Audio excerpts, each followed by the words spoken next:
46 নাম্বারটা হচ্ছে we are many hats মানে হচ্ছে অনেক দায়িত্ব পালন করা। ডু ম্যানি রোলস মানে অনেকগুলা রোল করা, অনেকগুলা ভূমিকা নেওয়া।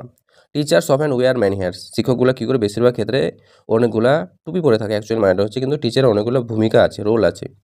47 নাম্বারটা হচ্ছে উইন বাই এ হুইস্কার মানে হচ্ছে অল্পের জন্য জেতা। Win by a very small margin মানে অল্প ভোটে বা অল্প কিছুতে জিতে গেছো। সে won the election by whisker মানে সেই ইলেকশনটা কী করেছে, ভোটে যে জিতে গেছে, অল্পের জন্য জিতে গেছে, মাত্র কয়েকটা ভোটে। 48 নাম্বারটা হচ্ছে ওয়াইপ দ্য স্লেট ক্লিন মানে হচ্ছে অতীত ভুলে নতুন শুরু। ফরগিভ অ্যান্ড রিস্টার মানে পুরোনো যা কিছু হয়েছে ওটাকে মাফ করা বা ভুলে যাওয়া, অ্যান্ড রিস্টার নতুন করে শুরু করা। ওয়াইপ দ্য যে slate clean after the fight যুদ্ধ করার পরে তারা সব কিছু ভুলে গিয়ে আবার নতুন করে শুরু করলো। 49 নাম্বার হচ্ছে রেড লেটার ডে মানে হচ্ছে বিশেষ দিন। এ মেমোরেবল ডে একটা গুরুত্বপূর্ণ দিন। His graduation was a red letter day তার যে গ্র্যাজুয়েশনটা ছিল ওটা কী ছিল, একটা গুরুত্বপূর্ণ দিন ছিল তার কাছে। 50 নাম্বারটা হচ্ছে take the bull by the horns মানে হচ্ছে কি সাহসের সঙ্গে সমস্যার মুখোমুখি হওয়া। Face a difficult situation boldly মানে একটা কঠোর অবস্থাকে সাহসের সঙ্গে মুখোমুখি হওয়া।